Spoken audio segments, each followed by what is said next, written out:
and welcome to another video. In today's video, the war on drugs was started to go after liberals and blacks. Ehrlichman, now out of prison and out of politics, felt, I guess, that he had nothing to lose, so he was going to be honest about why they started the war on drugs. And if you remember, it was Nixon. The Nixon administration started what they called the war on drugs back in 1971.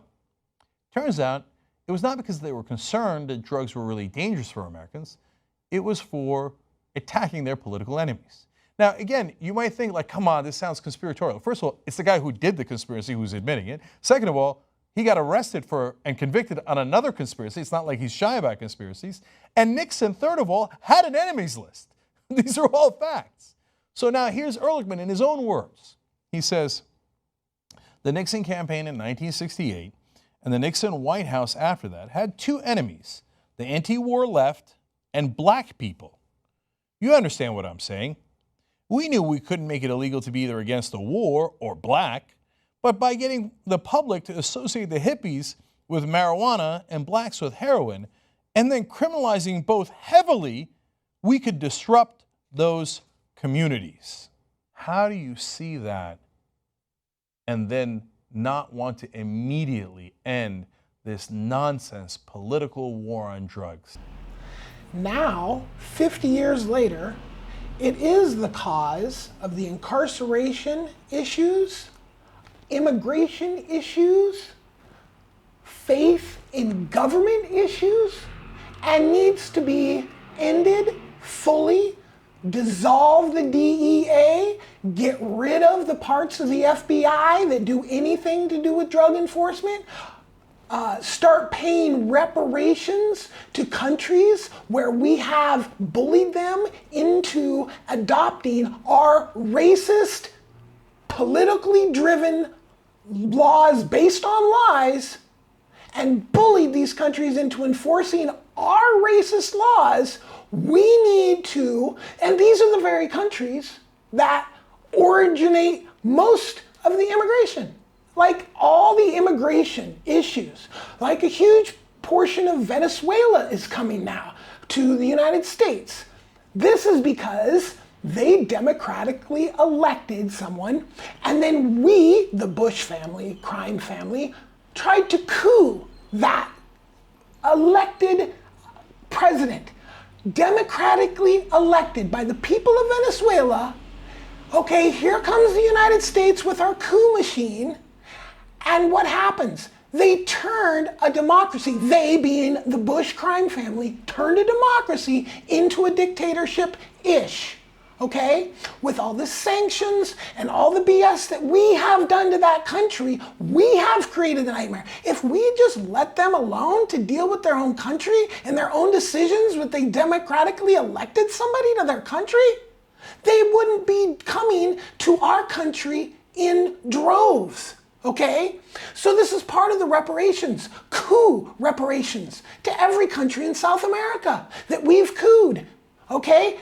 You want to solve immigration? Do you want to solve the partisan problem? You need to end the drug war, and you need to go back into the countries that we have done these horrific coups to. And we coup every single time. Who do we coup? We coup democratically elected leaders. We don't coup fascist dictators. Nope. It's fascist dictators that we put in there. And then they turn their countries into a nightmare with torture and murder and disappear. I mean, it's just a nightmare. And then these people, they just want to live their lives. So they go and they try to get away from that. Where do they go? And there's no death squads in America. I might as well go there. This is the problem, okay? And it's 100% one family, their mission to dissolve the world's democracies and to impose a fascist dictatorship over the entire world, the Bush crime family, which Donald Trump is tied right asshole to elbow into that family. If you want to fix the world, like I do, we need to end the drug war immediately. We need to jail all the torturers from the Iraq and Afghani wars, including Bush. We need to pay reparations to all the countries we have cooed their democracies, we need to change our democracy in the way that we can't, like nobody ever in the name of the United States can ever coup another democracy again. Okay, the Save Our Democracy Act. End the drug war. Rank choice voting. Change the Senate to represent 100,000 people per senator. Because some of these states have 2 senators and they only have a couple 100,000 people. And then we have other states that have 50 million people and 2 senators, okay? So we need a fix our democracy. We need to unseat the fascist seats of power within the DEA and the FBI. We need to eliminate those institutions as institutions. And to move forward, public health needs to be the concern, okay? And we never can let the lies of fascists drive political policy ever again. Societies can't operate on lies. When you make up lies and you write laws that are based on lies and racism, that's not democracy. That's fascism. Full stop.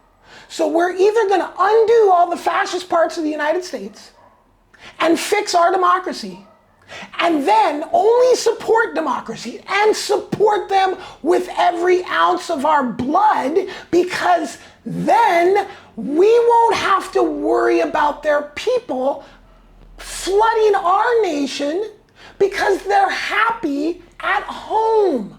And then you can go on vacation and visit their home and see how they live and eat their food and dance to their music. It's such a better way than blowing up their democracies and then crying about them showing up to our borders to avoid the death squads that we finance. Okay? So this is a little bit of a process. The Save Our Democracy Act ends the drug war, ends the Electoral College, changes the Senate to represent an appropriate number of citizens per state, not an arbitrary number that's associated to a state. What's a state? Big deal. It's this size, it's that size. What, it gets the same number of senators? That's absolutely ridiculous. Okay? Fix our democracy, or you're not going to have a democracy. We're at that point where we need to fix it, make it better, update it, upgrade, like, subscribe. Peace.